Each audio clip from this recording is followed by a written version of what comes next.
Hold on, wait a minute. Oh.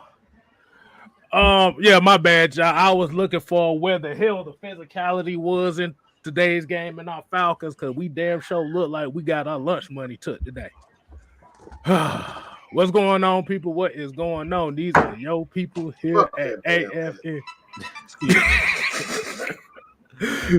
That boy said, fuck that, had it almost froze. But as y'all already seen, 30, 30, 20. What? God damn it, motherfucker. We got physically dismantled today.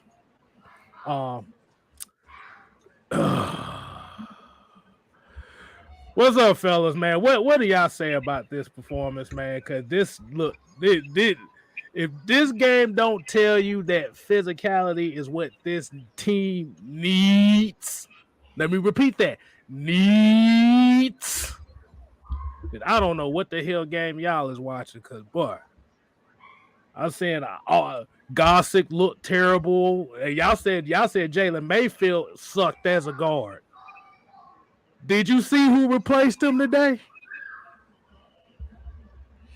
Hold on. Yeah, man. That I was looking for Gossett because I remember him getting thrown around by Yamada the whole damn game. 2. We need a running back in the worst way right now because like I said, and God bless Cordero Patterson, but like I said, you can kind of tell, like from the last couple of weeks, them hits are starting to take a toll on him. And Mike Davis, with his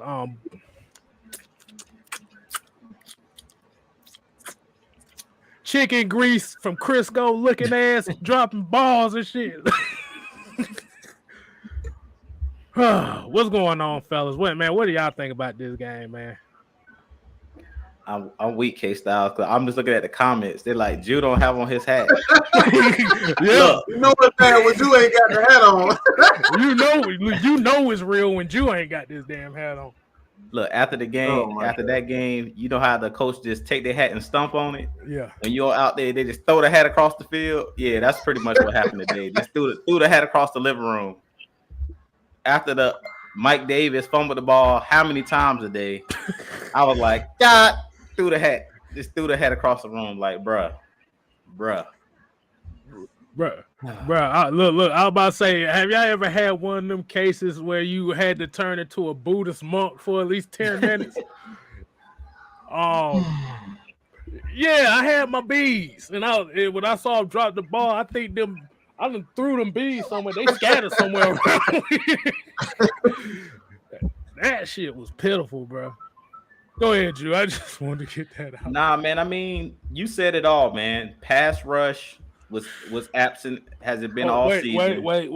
My bad, Drew. One question I got to ask everybody. Did y'all see Dante Fowler leave the ground again? Because I saw him leave the ground quite a bit this game.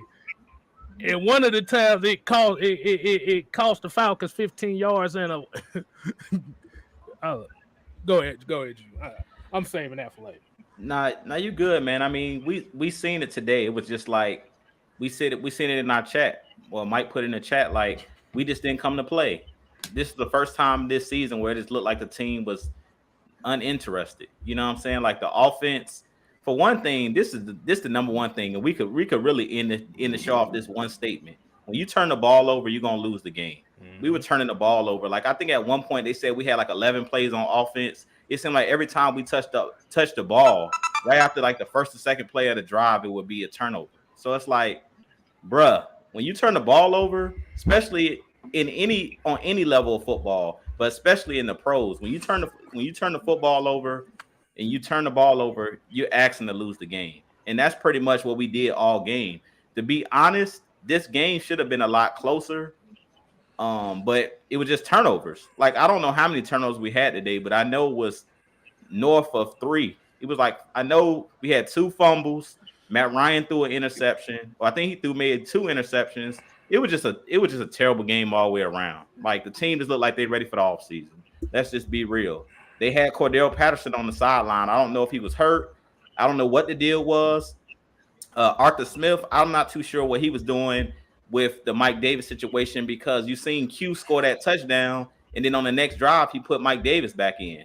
I'm like, just stick with Q. That was a part of K-Styles' keys to victory on Tuesday night on the Heavy Hitter show. Was just like, he wanted to see Quadri Olson, and it's like, when they gave him the ball, he actually looked good, but for whatever reason, anytime he does anything, we go away from it. I don't know why they take him out the game, but to me, he was the only one who actually ran the ball well today. So, like I said, man, it's time for the offseason. The team just looked bad on all three levels. That looked bad. Only person that looked good out there today, real talk, was Young Wei Koo, which he's been consistent all season. But other than the special teams, offense played bad, defense played bad, missed tackles, you name it. Alvin Kamara almost 150 yards rushing. Like, I mean, you take it, Mike. Just take it. I mean, we didn't do nothing right today. Let's be real. We didn't do nothing. We didn't do anything right today. So,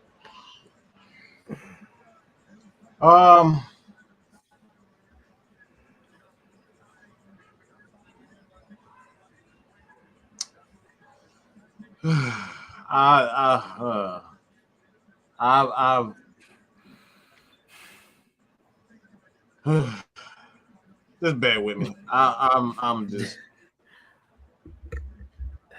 I've never seen such horrendous play at running back in my life. This has literally been the worst year in the history of the Falcons at running back. It's been that bad.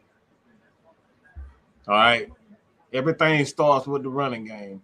Passing game, offensive line play, everything starts with the running game. If you don't have running backs that can get those yards and alleviate the pressure of, look, all they did all game long was brought everybody. How many times we done said this? They brought everybody up and sent the house. They didn't do anything spectacular. They didn't do anything new. Every team this year since game freaking 1 has brought all their linemen, all their safeties and linebackers and even corners. Everybody was at the line of scrimmage, and we wonder why Cody Gossett, McGarry, old boys up there are struggling. I keep saying that over and over again. Nobody wants to hear it, but if you don't have a running back that's capable of at least threatening the defense, we don't have that. We literally this dude fumbling the ball. He can't block. He missing blocks and coming right at him. We got a wide receiver playing running back. Just think, look, I know everybody pissed off at the offensive line. We pissed off at the wide receivers. But we literally have a wide receiver playing running back. And then the starting running back, this motherfucker act like I don't know, he got, look, this has just been the worst. This has been the worst running back play that I've ever seen in a long time. I don't think the Falcons have ever had a running game this pitiful. This has been an atrocious year at running back. I make fun of our wide receivers, but today it was pitiful. It was absolutely atrocious. I said it before, Cordell Patterson, he's an older guy. I'm not going to give him $20 million. And we saw why today. He didn't have that burst. He didn't look interested. A lot of these guys were just tired this year because they were put in positions where they had to be something that they're not. Cordell Patterson is not a running back. Kyle Pitts was never supposed to be the guy that had this many snaps. They were going to bring him along slowly, but he was forced into a role where he had to be that decoy on the field. Matt Ryan was never supposed to throw these many passes. A lot of these guys were not Caleb McGarry, Mayfield. These guys were not supposed to be in pass protection as much as they supposed to. They did this year. Why? Because of the running game.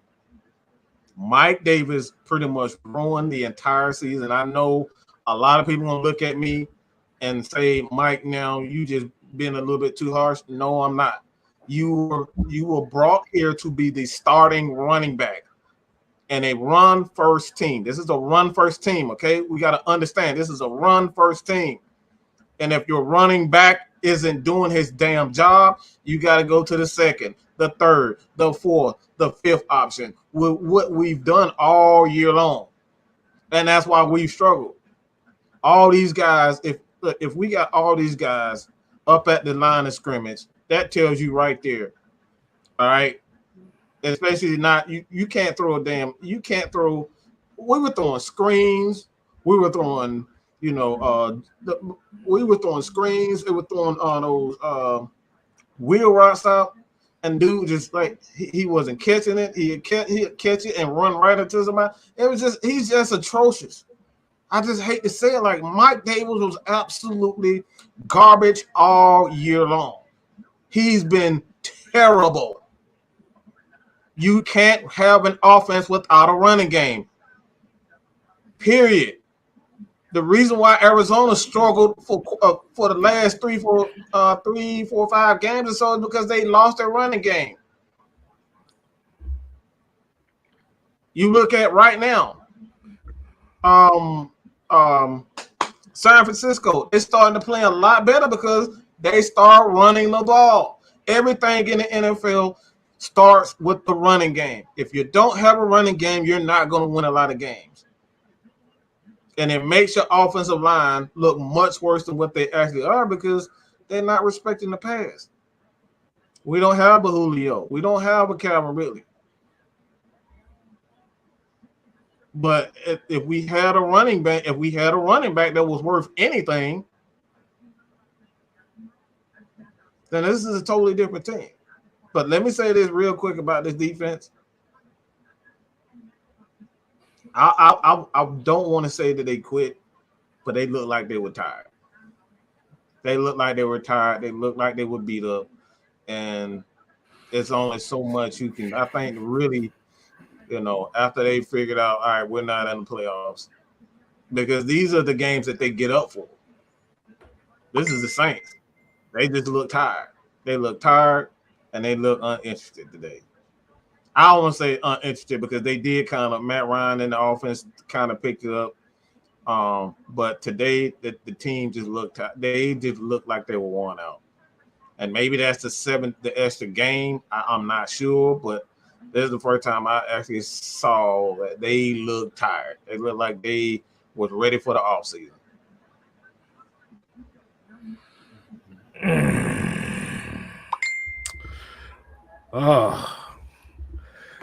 So my question would be,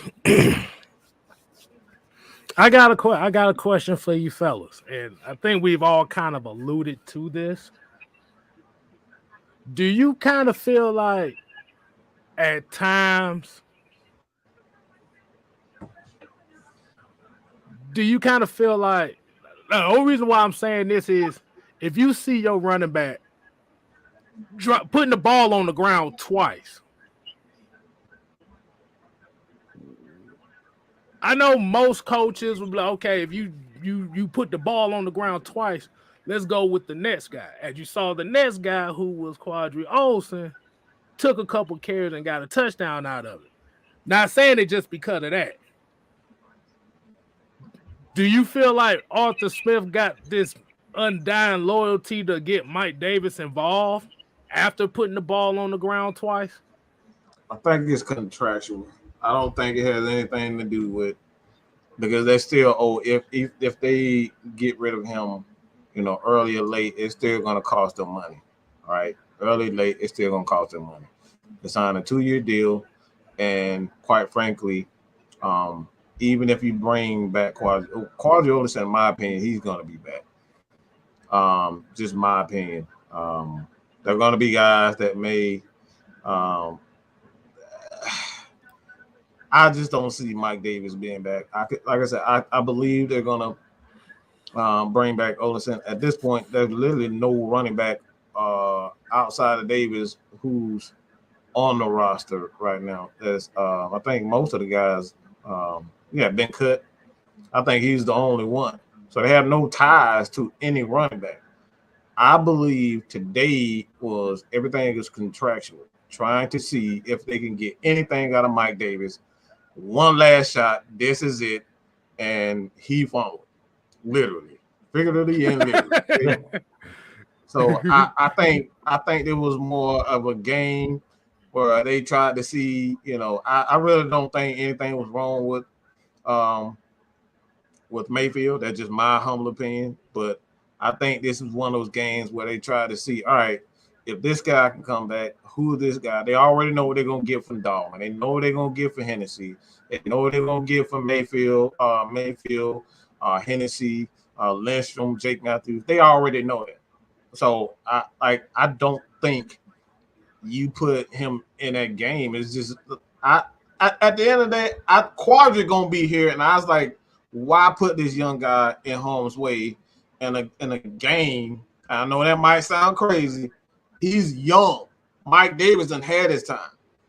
I'm bringing him back next year anyway. I want a fully healthy Quadri Olsen. I don't want no freak. This is just me personally. I don't want no freak injury. I don't want none of that stuff, especially with the running game. Bring him back. Quadri Olsen knows the offense, and you got to see what you got because you're still paying Mike Davis. You're still paying him, and whether he's here or he's not, you can't get out of it. So see if he can make something happen, so be it. I thought there was just him just trying to see. Give him one last chance. That's just me. I just thought he could have made a move to have Quadri Olsen run the ball more. That could have been easy. But I thought personally that he was trying his best to give Mike Davis that one more chance, and he just fumbled. But the only problem, like I said, even if it was just in that case, if he's being a young back. You still gotta see what you got in the future. Cause like I said, he saw that. He scored the touchdown. That's what I'm saying. I'm talking about more. I'm talking about more than that. Cause damn it, even with it not being no playoffs here, you're in a game where intensity is high. You want to see how tough this guy is in a elongated game. Like I said, we know Mike Davis is gonna cost, but like I said, if he's fumbling the ball and he's missing pass blocking assignments, you down by 18. So, hey, shit, go out there, do what you do. Yeah. Now, if he doesn't do any better, you can bring Mike Davis in. But if he goes on a roll, you let him keep going. Right. And me and you kind of had the same line of thinking. I actually am thinking the same way that you think in K-Styles, but also understand where Mike is coming from because they invested in Mike Davis. My problem was it's not even just this game. I felt like earlier in the season, I didn't see enough of Quadri Olsen. Like I think he played pretty well against the Patriots. In that Thursday night game, he ran pretty well. But after that, we really didn't see much more out of him. And I do think that they were trying to give Mike Davis every chance possible to try to live up to the contract. My problem with it is it looked like Mike Davis lost confidence in himself. Like once CP overtook him as the starter, it seemed like Mike Davis, like he was playing bad at first as the starter originally, but then it looks like once CP kind of took the starting role and actually started starting games and stuff like that, like we would come out with CP in the starting lineup, it seemed like that just killed Mike Davis' confidence. And after that, he couldn't get it back. And we always talk about confidence. Confidence is everything in professional sports. It's everything, even in amateur sports, but definitely in professional sports. Like if you're in the NFL and you're not confident, and that's something that we talked about Isaiah Oliver with early in his career where he just wasn't confident. Like once you get that confidence, that's everything. And I really think that that's what was hurting Mike Davis because like he's never been known for fumbling the football. But today it's like he couldn't hold on to the football. He fumbling the ball. Early in the season, we seen him tripping and slipping on the field and stuff like that, that's all confidence. That's all confidence. So at this point, I hope that Mike Davis is not back next year, even if we have to eat some money. He won't be back. He even if we have to eat some money. Yeah, you can't bring him back because, like Mike said, this was his final audition for like, this is why y'all should keep me around next year. You know what I'm saying? And today he showed us why we shouldn't keep him, because he did the ultimate. It's one thing for just getting 1 yard in the cloud of dust. It's a whole nother thing when you start turning the ball over, because at that point it's like it's no coming back for you, because now you're hurting the whole team. Like getting 1 and 2 yards to carry is one thing, but fumbling the ball, and he was doing it like it was killing drives. Like we come out there, how he talked about the defense being tired. It's because we would come out there first down, second down, fumble, turn the ball right back over where the defense just was on the field for a long drive. So it's like, come on, guy, come on, dude. Like you already haven't been playing well, but now you're doing the ultimate by fumbling. And not only did he fumble once, he fumbled twice. And like Mike said, maybe they were like, after he fumbled the first time, okay, maybe that was a fluke. Let's see if he can bounce back from it. And he came back out and fumbled again. So at this point, he kind of cut himself. Like as much as we're saying like he shouldn't be back, at this point, he just has to regain his confidence. Right now, I'm watching a guy that's just not confident for whatever reason. Mike Davis, he has the skills. Like we see how big a dude he is. He's a stout dude, muscular bound, but he's just not confident. You can look in the man's eyes and see if he's confident. He out there look like he's timid. He looks like he gonna turn the ball over. He don't want the football. So once I seen he didn't want it, I would have took him out the game and just seeing what I had in quadrant and see if we could ride him, and see if we can get some momentum. Because I feel like Mike Davis, every time he touched the ball or he was out on the field, it was just like a momentum killer. You know what I'm saying? I feel like Quadri kind of came in and gave us a spark. And that's something that CP had been doing all season. But I think we became too reliant on CP of being that guy that was going to be the spark plug for this team. And I feel like once CP, started showing that he was the guy on this team, as far as the X factor in this offense, to me, Arthur Smith kind of relied on him a little bit too much down the stretch. And I think that came back to bite us in the tail, because now when you go back to a guy like Mike Davis, he has no confidence. Like Mike Davis even realized that Arthur Smith and those guys really didn't trust him anymore. And we had a $2 super chat here from Jerron Way saying, "What the hell is going on here?" I guess he's talking about his Vince Lombardi voice. Yeah, so definitely appreciate that. Hey man. Like I said before, I'm just more disappointed in this. I'm just more disappointed in this defense than anything, and in particular, just the guys up front. I didn't expect Ogundeji to come out and just immediately have an impact season as a rookie. That very seldom happened. Marlon Davidson, a lot of those guys. Like I didn't expect those guys to have a upstanding. Like we needed guys that have set the tempo, and those are veteran guys that were supposed to set the tempo. So for me personally, that's why I say, even with Mike Davis, I don't want to put a lot of that right now. I think they know what they got in Quadri Olsen, and I honestly think he's going to be the starting running back next year. I don't see how he's not going to be the starting running back. He's the most talented back that we have at this moment. They can re-sign him. I think people are it's going to be a market for him. If I'm not mistaken, he is a free agent going in, but they've already invested, time in him, kind of reconditioning him as far as like his running style. So they invested in Quadri Olsen. So I don't see them not bringing him back. I got a question, Mike. Is Caleb Huntley still on this roster? Is he on the practice squad still? No, I think they cut him. They cut him. Okay. So that's why I say I think really next year they're gonna really invest in Quadri, because like at this moment, what you gonna do? You're gonna bring back Cordero Patterson. I think that's the foregone conclusion. But you can't have Cordero running as much as they did. They have to invest in a running back who knows the system. But at this time, like I said, Jesus Christ, you could be. Go ahead, Jude. I'm shocked at how bad running back play was for him. I think we're gonna draft somebody, Mike. That's all I was gonna say. I think we're gonna draft somebody. To be honest, to be completely honest with you, and I said this, and I think in a heavy hitter show, I was really shocked that they didn't draft a running back because we know that this is a run first scheme. I think that they did think that Mike Davis was that guy, but I still thought that they were going to draft somebody, even if it was maybe in like the 4th or 5th round. In this draft, I think they're going to draft the running back higher, probably no later than the third or 4th round. They're going to maybe even higher than that, depending on if we move back. But they're going to definitely draft the running back too. So I'm not worried about, I do think that they'll try to bring Quadre back because I don't think that it's going to be, the market is not going to be that high for a guy like Quadre Olsen because people don't know what he is. But I think that we will still going to draft somebody that's going to come in and compete for the starting role.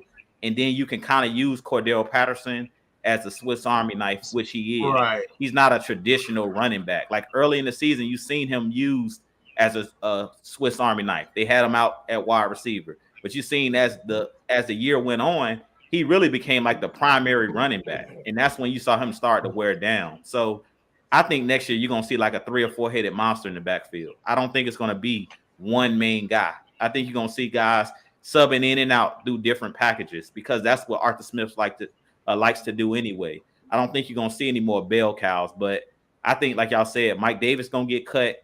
Quadre will probably come back. CP will come back. And then I think they'll draft 1 or 2 running backs. I wouldn't be surprised if they either draft one and then bring in another one in free agency, like just a veteran, like journeyman, like how we did early in preseason when we had Deontay Foreman on the team.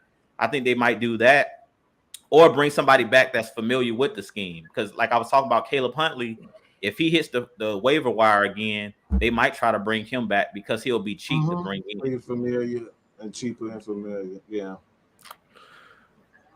Boy, I almost forgot what I was about to say here. There's another thing. There's another thing we have to talk about too, which kind of cost us in this game as well.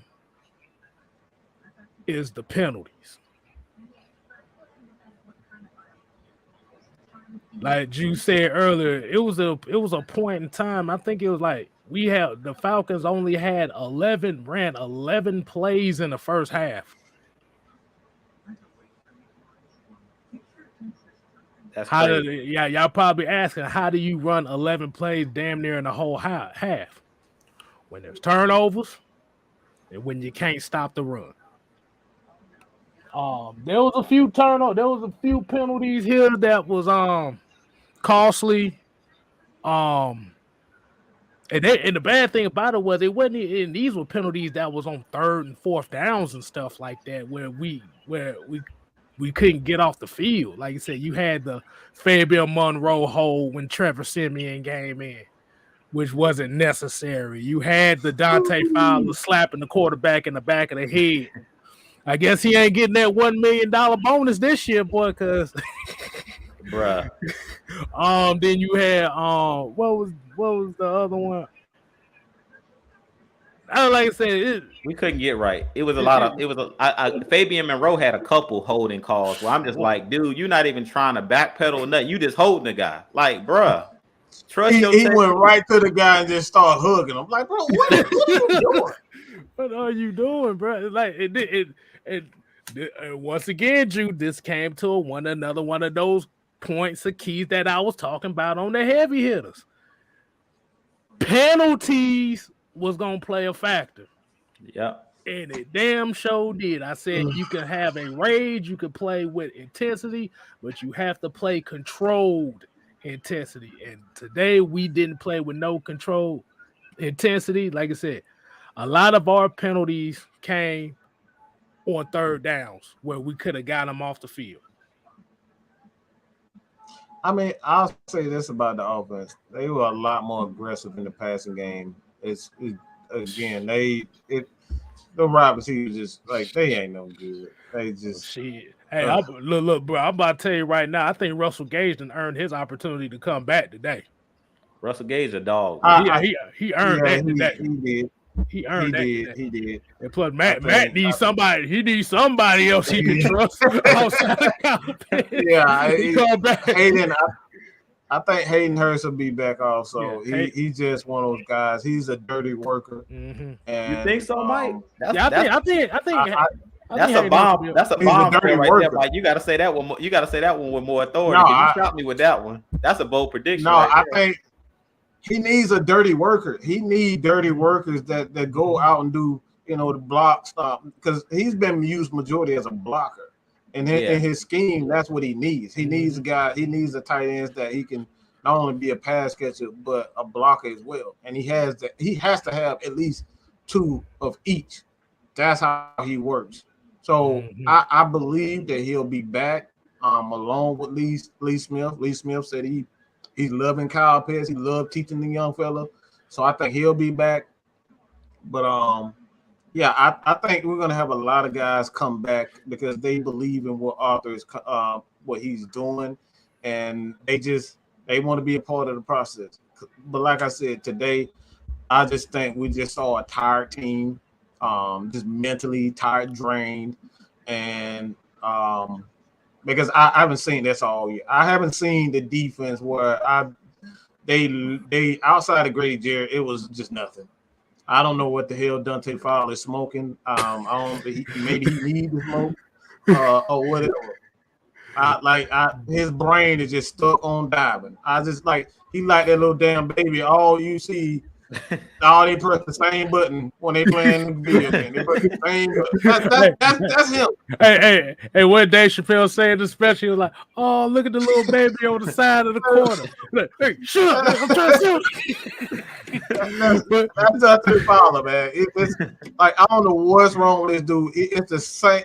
His game plan. His game plan as a pass rusher never, ever, ever, ever, ever, ever changes. It's the same thing, and it's sad. Right. Hey, we got a couple super chats here. We got to hit up here. Joe Houston with the $1.99 super chat said we got 4 picks in the top 80. Hopefully, we hit home.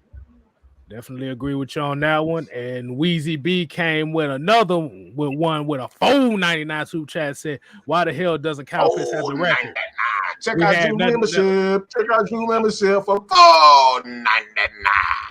You got the membership for $4.99 and $9.99. Whatever you do, it's $4.99. $4.99 and $2.99. $4.99 and $2.99. And check out your boy 6-Man K Styles. Also have a new channel, which is just 6MK, which will be mostly the 6-man combo. And we might get some questions over there too. So y'all make sure y'all check that out as well. But Weezy B here said, why the hell Kyle Pitts doesn't have the record? Hell shit, when your quarterback can't get the ball off in 2 seconds, hell, it's kind of hard to throw the ball. Yeah. Now the Saints made it their business for him not to get that record today. Yeah.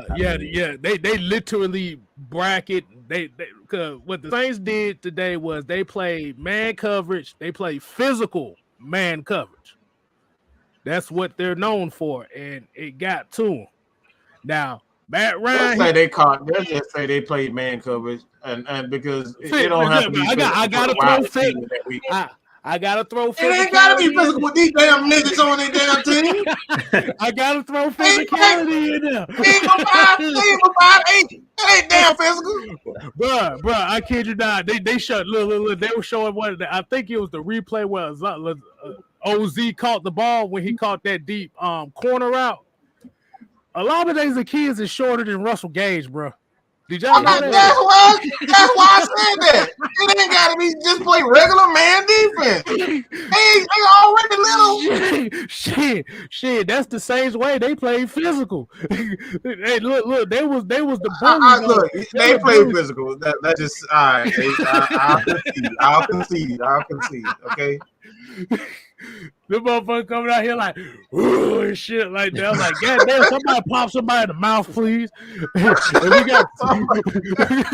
we got another $5 super chat from B Tucking Forward. He said, I think Debo has got to go because I seen a 30% effort from him today. I saw everybody missing tackles. Debo was bad today, but Fourier was missing a lot of tackles. Fourier is very aggressive in his approach to being a middle linebacker. He gonna have to calm down a bit, but he's a more sure tackler than Debo. That's for sure. I still believe Debo is just getting used to playing on the outside. He's used to playing in the middle, and like it's different angles, and like I really just think it's different angles. He's just taking bad angles, and he's missing a lot of tackles because he's taking these bad angles. Oh my god! Fourier is just a dog, man. Like he's just more physical than Debo. But like I said, I just think Debo just not used to those angles. I say this: I'm not saying nothing about our linebackers until we get a better defensive line. The defensive line's job is to do the dirty work and be more physical. Keep those guys off of your smallish linebackers. I agree with you, Mike, on far as Fourier, because he's bigger than Debo. He's more like physical at the point of attack as far as shedding blocks and stuff like that. And that was one of the reasons why Dean P said he wanted him to be the Mike linebacker so he can play in that bubble where Deion Jones will be covered up by the defensive line, but the defensive line ain't covering him. So, I mean, at this point, when those 300-pound linemen are getting to the second level, what you want a 220-pound linebacker to do when you got 300-pound guards getting up to the second level? Your center's getting up to the second level. 60-pound tight well, you better look, your ass better be like a matador and start olaying motherfucker. and they changed the rule. We talked about coming into the season that you no longer can cut those big guys. So what do you want? You can't dive at their legs. You can't dive at their legs like that. So you can't do nothing but you sit there and get pancake. Like I hate to be a corner nowadays or a small linebacker. You got a big 300-pound coming at you. You can't even cut them down no more. So. We got a $10 super chat. B Tucking Foles came with another one. He said, so year 2 in this system, Debo should be better. I think he will, but defensive line that we get. Yeah. Defensive line. I'm going to say it again. I agree with you. But Debo and Fourier ain't the problem. It's the defensive line. Like, Jordan Davis can't get on my team fast enough. Like, we need that big boy up front. Like, I'm sorry. I love Grady. But y'all go look up Grady's stats this year.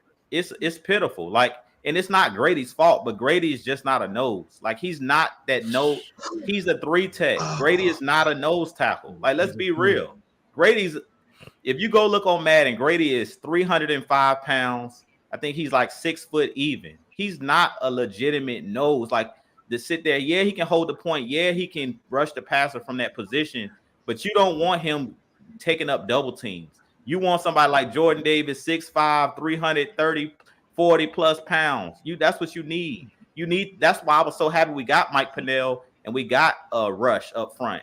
But it's levels to that as well. Like, yeah, I was happy for us to get Mike Pennell. I was happy for us to get Anthony Rush, but they're not on the level athletically as a Jordan Davis. Jordan Davis is more athletically gifted than those guys as far as he's faster, he's stronger, and he would just be a better player. So it's levels to even when you have size, knowing how to use your size. Like pretty much Mike Pennell and Anthony Rush mainly, he's just going to sit there and hold the point. Jordan Davis can actually get a sack from that nose position. He can get a tackle in the backfield in that position because of his athleticism. So we need that type of freak on our defense. Like, let's just be real. Grady's not that guy. Grady's a 3-tech. Let's just be real. He's a 3-tech. He's not a nose. He's playing outside of his position. That's the reason you've seen Dean Pease try to move him to defensive end on certain plays, because he's like, Grady can only do so much at just sitting there holding the point. Like, he needs a running mate. We've been saying that for I don't know how long, since 2016 or since we lost Dontari Poe. He needs a running mate. It's just the bottom line. Grady needs a running mate. And we got a couple more super chats here. We got Ted Sports and Gaming with the $1.99 super chat. He said, hopefully wide receiver first, second round D line, and fourth round running back. The sad thing about it is we need all of those, so we don't know what order that they're gonna go with that, but it's definitely gonna be a need in all of those. And then we also got another one here from Trey with the $4.99 super chat. He said every run play or D line was pushed into Dion and Fourier and Walker. That's exactly, and like I said, I was one of those guys. Then, like I said, and Jew, that sounded very familiar. Doesn't that sound like somebody did a video that said that same exact thing? Yeah. Who said who did the y'all video? Go check, look, tell them y'all go check my boy out, man. K Styles did a great video on Jordan Davis. And look, if y'all don't want to listen to somebody preach like Jew, that's gonna give you a 10-minute synopsis on the player, go check out my boy K Styles. If you're a busy person, you don't got time to sit there and listen to. I'm in the middle. I'm in the middle. If you don't got time to listen to 10 minutes of me ranting, go listen to K Styles, man. He gonna give you that quick 3 to 5 minute synopsis, maybe even shorter than that, and he gonna break it down and give it to you straight up. He said he the next Calais Campbell, and hey, I agree. That was the perfect comparison. Like, I really think that Jordan Davis has a great chance of being a Calais Campbell type, and that's what we need. Like, this Falcons team, you heard K Styles. The first thing he said was physicality. When you play the Saints, any team, but when you play the Saints especially, you got to be physical or you're going to get bullied, because that's what they do. They big up front. They talk trash. They big and strong up front. They don't have a bunch of quick guys on their defensive line. Onyemata, Cam Jordan, those guys are not trying to beat you with speed. They beating you with straight power. And I don't know if you guys saw today, and I just kind of want to jump into this really quick. I don't know if y'all seen Caleb McGarry today. Oh God, please don't talk about that sack he gave up.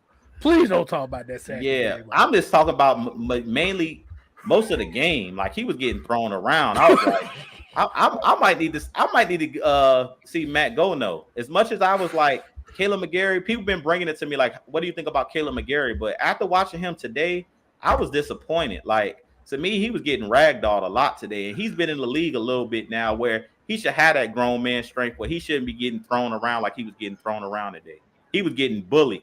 Today, he was really, like, he stood out to me when I was watching the offensive line, because you guys know I focus on the trenches. Cam Jordan was giving him everything he wanted. And I was like, man, yeah, I won't see the footwork. I won't see the right technique from a guy like Caleb McGarry. At this point, it's like, I'm not saying he a bust, but he looked real bad today. His technique looked bad. Lord have mercy, boy. And I just talk about just that one sack in general. Like I said, the whole offensive line really didn't play it particularly well. Everybody played like shit. Everybody played like shit. Everybody. Bad penalties. Jake Matthews had quite a few. Matt Ryan got smashed on the play because of Jake Matthews. He let go. So it was the offensive line outside of Chris Lindstrom, man. Like, everybody was terrible. It was absolutely terrible, man. Right. Like I said, man, at the end of the day, I say it all the time. I said it earlier. None of that matters when you don't have a running back that could at least pose a threat to the defense. You got to get those linebackers off the line. And if you don't have one, you don't have the running backs. But they didn't respect our running backs at all. Like, all they did all game was send AA and B blitzes all game long. That was the sole purpose of their game plan. So go ahead and get those super chats. Yeah, I got you. We got a $4.99 super chat from Zay the Finesser. He said, if y'all could have any player from around the league on this team right now, who would it be regardless of cap space? Ooh. That's easy. Go ahead. Now go ahead, Mike. I gotta go with probably Orlando Brown, the offensive tackle for Kansas City. Just because he's big, physical, and the more offensive linemen that you have, the better. And you could do a number of things with not only Mayfield, Caleb McGarry. You can move those guys to kind of mismatch. But like at this point, you got to get a third and fourth row. You got to get a guy. And I don't want what I don't want. I don't want Mayfield at tackle. Mayfield, you think Caleb McGarry pitiful? Y'all need to go back and watch those 4 preseason games of him on outside. We look at Mayfield on the outside against even third and fourth outside linebacker. He was getting trashed even then. So I want Mayfield inside, and maybe that's where Caleb McGarry needs to be. But I'm going to get a guy like Brown. I just think he is probably one of the young premier tackles in the league, and I want him. Who would you say on that, Drew? Y'all know I'm going defensive line. It'll have to probably be like someone like a TJ Watt, probably like TJ Watt, or somebody on the inside with Grady that can like dominate. But I don't know really. Maybe Aaron Donald, but to me, Aaron Donald is like he's not the biggest guy either. So I'll say TJ Watt because we've really been struggling with the edge. And I think that TJ Watt is a guy I wanted us to draft when we took Tack. I just think TJ Watt you need somebody that they have the game plan for on the outside who can win one-on-one situations. Like I feel like if you're going to rely on blitzing all the time, you put your back in. Like Dean Pease was kind of like he was handcuffed. You know what I'm saying? Like he was handcuffed because it's like if I don't blitz, our secondary. You see what Fabian Moreau and those guys were doing on third down, holding and stuff like that.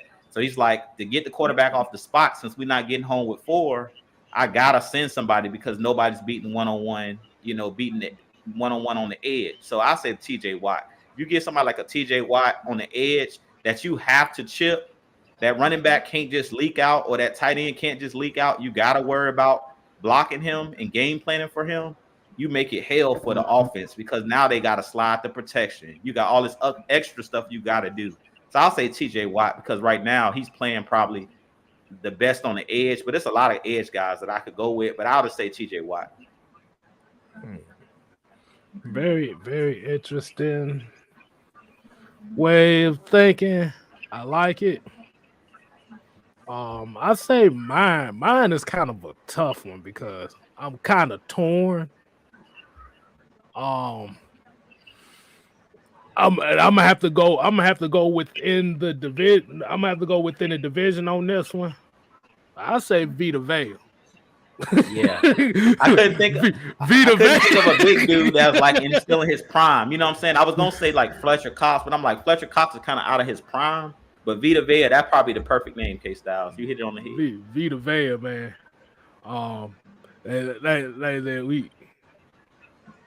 He just got some big money too. Over the weekend. Yeah, congratulations to him. Get everybody get as much money as you can out here. But goddamn it, this is this is the type of game that showed that, dude. The Saints beat the shit out of us with 2 mediocre quarterbacks. Let's just call it what it is. They're both mediocre. They beat the shit out of us. Why? Because they ran the damn ball. They were physical on the Falcons' ass.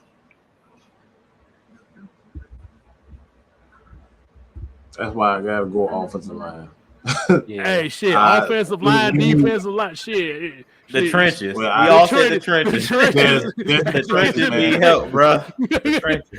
I want a bull. I want to like at the end of the day, I want to get back to running the damn ball. That's why I say, because even if you run the ball, it'll mask those deficiencies on the defensive side of the ball. Because they're not going to be on the field as long. So that's the only reason why I say I don't disagree, but I'm tired of not running the damn ball at this point. We got to get a running back, and we got to get some.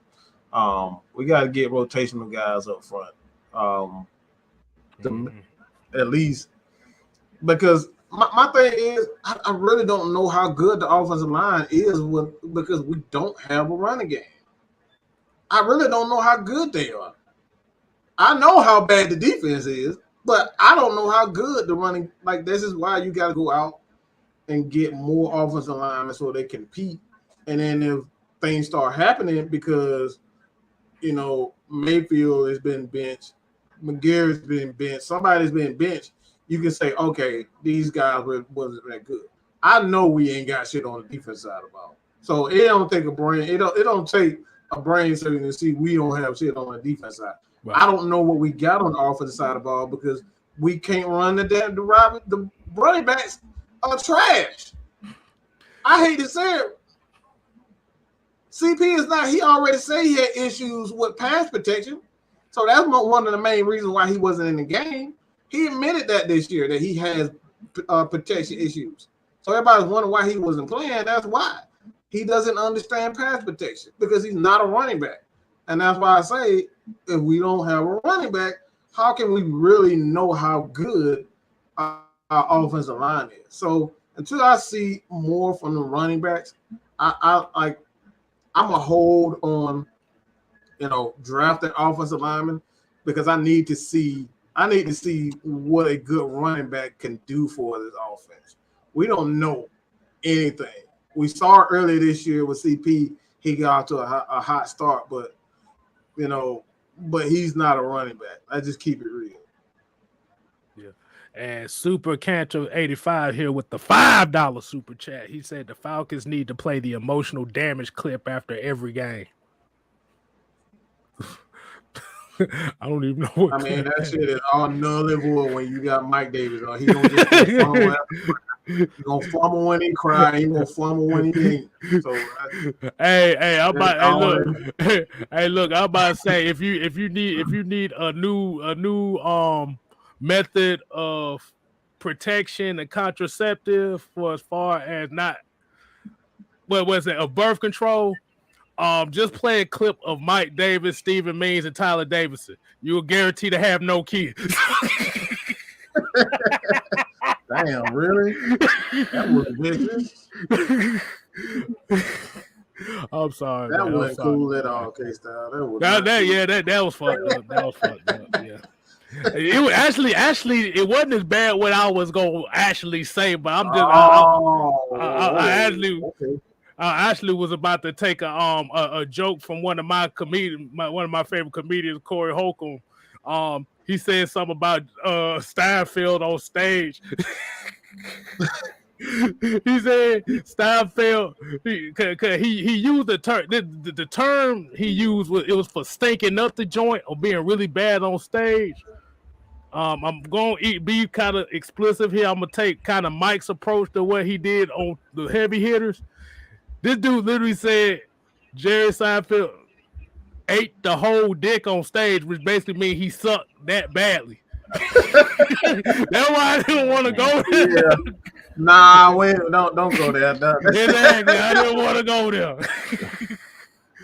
But nah, yeah, man, it's whole bunch. There was like a whole bunch of things was going wrong, man. It's the running game wasn't there. We wasn't tackling. Like I said, protection wasn't there.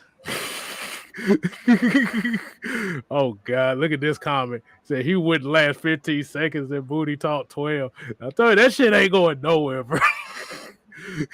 Oh my God, really? Oh wow. But man, but I gotta talk like I gotta talk about this. It was something that I thought about in the game. You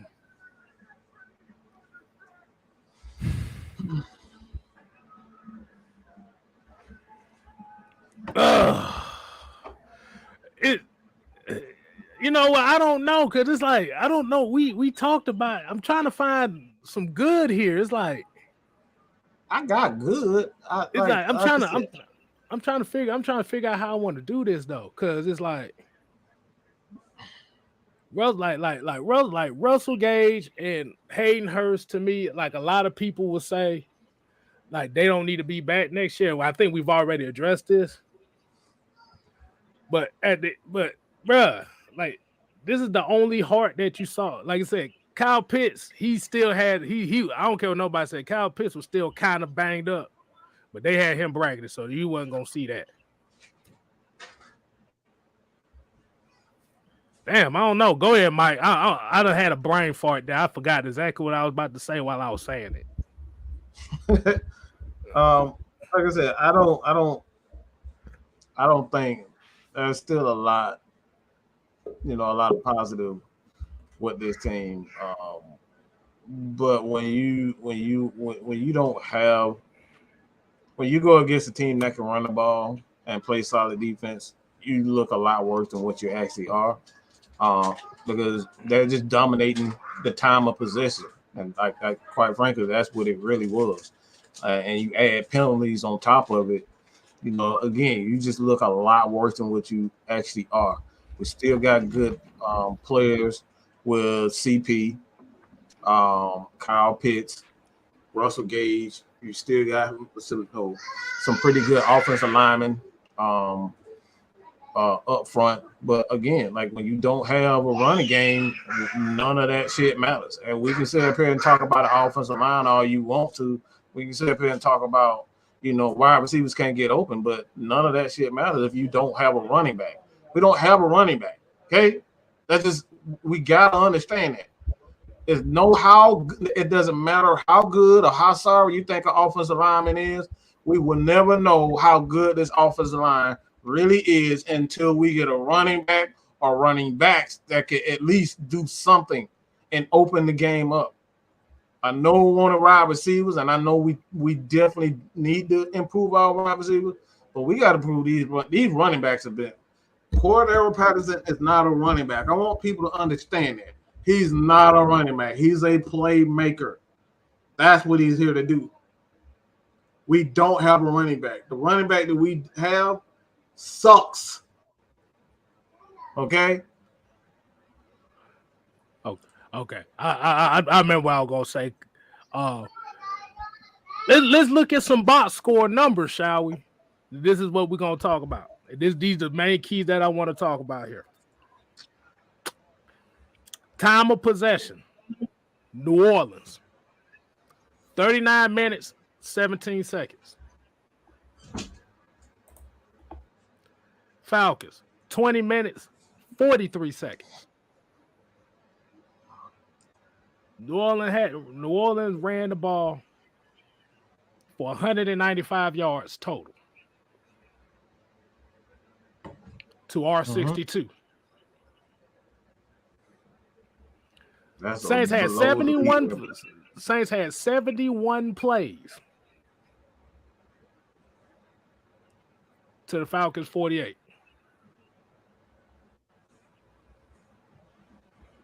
Okay, you can't say the passing game was the problem because the Falcons have outpassed the Saints by 20 yards, 21 yards actually. It don't sound like much, but 21 yards. Hold on, let me read this other part. 22 first downs to 13. That's a ball control game. That's trench warfare right there.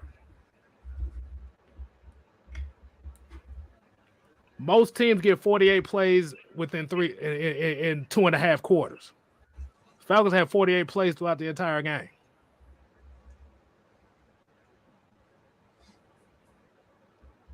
So that's what it comes down to. That's why I said we don't know how good this offensive line or how bad these guys are when we can't run the ball. Right. You know what I'm saying? We're not like we just don't have until we invest in these running backs. We gotta invest in the running backs first. And again, this is a change of method just by looking at this game.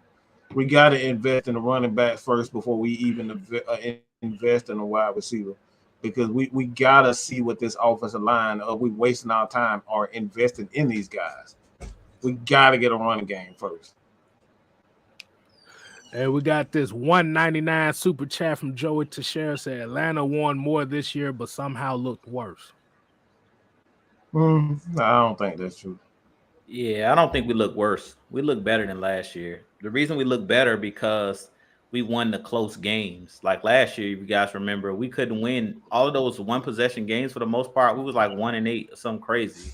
Like you can't look no worse than not recovering that onside kick. That'll be the worst thing we ever did in Atlanta Falcons history. So I don't want to hear that because that's just not even knowing the rules of football, not knowing to recover an onside kick. Like that was probably the worst thing I've seen since being a football fan in general. That was one of the worst plays I've ever seen. So I can't say that we look worse this year, and we definitely won more games. And to be honest, we talked about this a little bit on a heavy hitter show. I think it was Mike that brought it up when we were talking about Dan Reeves. Is usually second year coaches for Atlanta Falcons do well. Dan Quinn got to the Super Bowl in his second year. Dan Reeves got the Falcons to the Super Bowl in his second year as our head coach. So we got something to build upon. And that was something that Mark Sanchez was talking about when he was calling the game, is that Arthur Smith has built the foundation. If you guys listen to Matt Ryan, he talked about that in his press conference heading into this game this week, is like, we've built that foundation. Now we just need to go in and bring in those extra pieces that Mike was talking about, the running backs. We have guys, and they know what guys can do. We've seen what Russell Gage can do with a bigger role. So now think about it. If you go in and bring in, say, another top wide receiver, you basically put Russell Gage back at like that third wide receiver back in the slot where he was dominant. Because we seen him this year playing on the outside and he did all right. So if you put him back at his natural position, which is really the slot wide receiver, can't no nickel cover for the most part cover Russell Gage in the slot. Like this year, he actually played better than I thought he would play outside. So if you go in and get another guy along with Kyle Pitts that's physical and big, that can do, you pretty much run all of the routes and beat man-to-man coverage and press coverage, I think this team will be a lot better. And then if you limit CP's role, where later in the season he's not drained and he's not worn down, I think this team is going to be way more explosive and score a lot more points next year. But we got a couple positions that we have to address.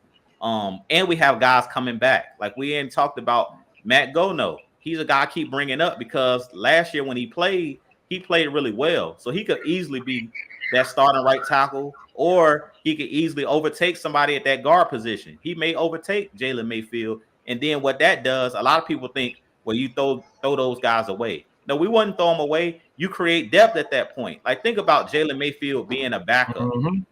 Like that, you have crazy depth at that point because we've seen Jalen Mayfield as a starter. So just imagine having Jalen Mayfield. Just imagine having Caleb McGarry, where these guys are coming off the bench in case somebody gets hurt, or even just having Matt Gono as that swing tackle like we used them a year ago. You create that depth. So at the end of the day, even with us not making the playoffs this year, this was a crucial year for some of these young guys that got ample playing time, because next year, all it's going to do is bring in more depth. Whether we draft somebody that'll be the starter, and then these guys that were starting this year be depth pieces, or whether the guys that played those small or bigger roles this year, they improve in year two. And then the guys you draft, you don't necessarily need those guys to play immediately. You have that depth, because really that's what this Falcons team was missing, was depth. We have no depth on this team for the most part. We barely had talent. You know, the defense was full of guys that were just veteran guys, but we had no depth on the offensive side. And then guys, you know, like Calvin Ridley and guys that weren't here just made our depth even worse. So I really think at this point, the foundation and the ground has been set. And now you, with guys coming back, the Isaiah Olivers, the Matt Gonos, all that's going to do is create more depth on this team. And you'll see a better team next year just based off of the depth that you're adding to the team. All right, Alex, you ready, man? What you got for us, man? What you got for us? Yeah. Well, first of all, I just want to say how impressed I was when I saw Russell Gage this game. First of all, he ran a deep out route, which is Calvin Ridley-esque, because that was literally all he was doing last year, and he got. Okay, we're not gonna bring him up, but he did some like that out route shows that he can run those deep outs and like threaten his defender with speed, and then just break and catch a 25-yarder with ease, and we can just start doing that over and over and over again. Not to mention We got OZ over here who can run crossers for days and just take hits over the middle constantly. We have Tajay Sharp who can get open underneath relatively frequently. I saw some stuff that I was impressed with, but mainly Russell Gage, like he lit it up this game, and I loved it. I love when I see stuff like that. Like at this point, you can't tell me that Russell Gage is not a number 2 wide receiver. Like he excels at being a number 3, but he can be a number 2 wide receiver. Like I loved what I saw, and his stats sure prove that. Hey man, we got a $5 super chat. $5 from Dez Diggs said, "Yeah, this was a tough season. Definitely start with the trenches. Definitely need a running back. I wish they would have ran Quadri Olison more though." Yeah, we said that earlier. Like, yeah, Q, he just was a downhill. Like to me, Q was everything that I thought that Mike Davis was going to be. Like when you watch Q play, it's not a lot of dancing. It's just he hits the hole, he goes straight downhill. Like on the play that he scored the touchdown on, a Saints player tried to tackle him. Basically, he had him dead to rights. He just ran through him and kept going. Like he ran the ball hard, and that's what I was expecting out of Mike Davis. It was kind of similar to what we see when we had Michael Turner. That was something I loved about Michael Turner was he was a guy, he wasn't gonna do a lot of dancing. He was just gonna run straight. And if you didn't bring your pass with you, he was taking you with you. He was taking you for a ride. So that's what we got to see next year out of this team. Out of Arthur Smith, he believes in being physical in the trenches and having those physical running backs. And I thought that's what Mike Davis was. We didn't see a lot of that out of him this year. But to me, Quadri Olison, pretty much every time he touched the ball, it was just north and south. And that's this type of offense that Arthur Smith runs is made for a north and south runner. And you just got to hit the hole hard. Mike talked about that in Heavy Hitter Show. When you hit that hole downhill, you got to hit it hard. It ain't no second guessing. You got to hit it. That's just it. That's what she said. That's what she said. You said you better hit that. Again, man, I gotta reiterate this. We will never know the true identity and how good this offensive line is until we get running backs who can hit the hole properly. I said it before and I'll say it again. We got to get a running back. The reason why this offense wasn't as explosive as it should have been, even with the wide receivers that we have, is because our running game was absolutely atrocious. Boy, that boy, I just say it like that. Yeah, but got a question too. I got a question too. This for some of the people that might have just tuned in here.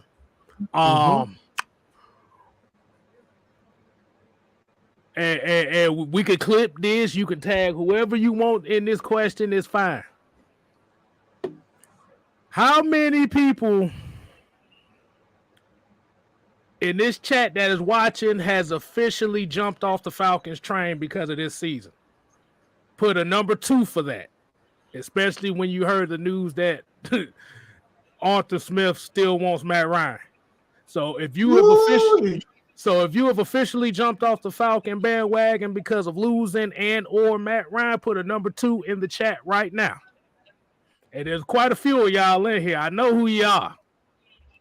So I want to see if we got some 2s up in here. I want to let me say something real quick, because the reason why I say that is because you look at Kansas City. This is the reason why I say what I say as far as the running back position, because you look at Kansas City early in the year, they couldn't run the ball at all. They could not run the ball worth of crap. But when they made that change to what his name, Gore, I believe his name Gore, I forget his first name, but they made the change. Yeah, when they made the change to make him the running back, and I think he was like a practice squad guy, and they brought him in, he was a decisive runner. He hit the hole properly, and they changed the dynamic of the offensive line. All of a sudden, the offensive line looks so much better because they made that change at running back. They didn't do anything differently with their offense. They made a change at running back, and it completely changed that team. That one position, running back, changed the dynamic of that offense. They were much more exposed. Now they're scoring more points. They're running the ball a lot better. The defense is still a little bit suspect, but running back. This is why I said we gotta invest in running backs. We gotta at least go out and get someone, maybe a veteran running back that can go alongside a guy like Quadri, and then you get a couple backs in the draft. But you gotta invest in the running game because, like I said, you will not know what this offensive line is until you get there.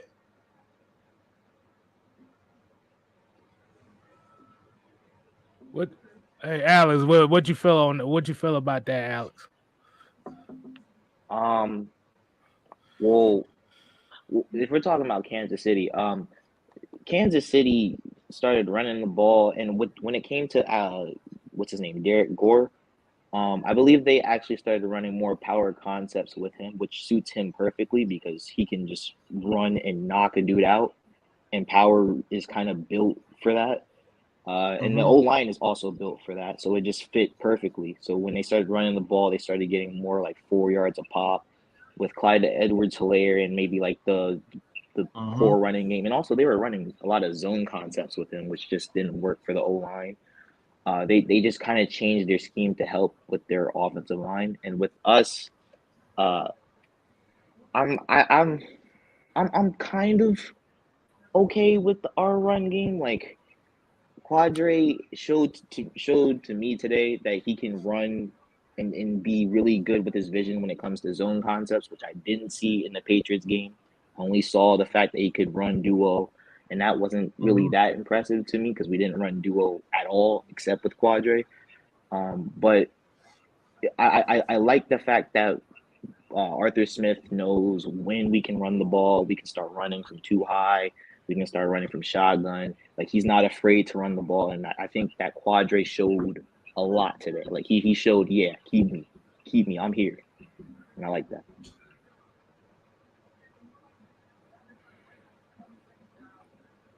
I like that. Oh man. All right, we're gonna start. Hey, I'm about to say, y'all go ahead and throw some questions in here. We're gonna go ahead and answer a couple questions before we get on up out of here because I know it's getting kind of late, and yeah, I gotta go to work in the morning too. So let me see. We got questions here.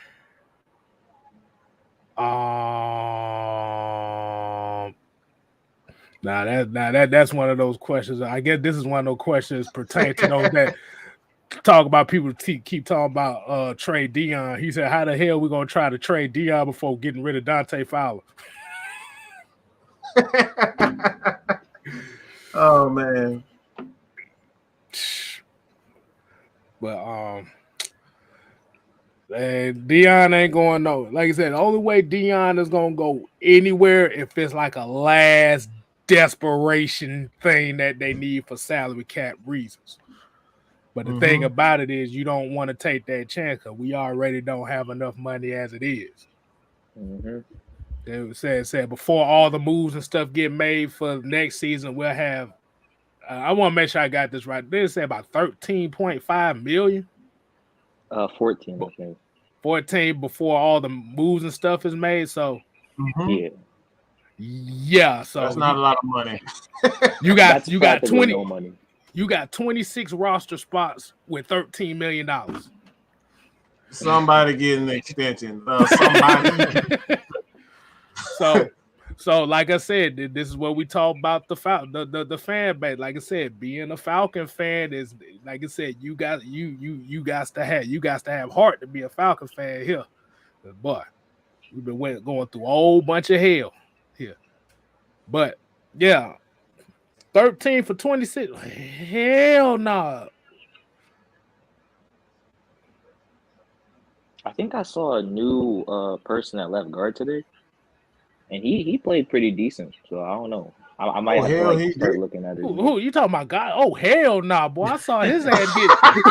I saw that motherfucker reaching for shit like, please don't beat me.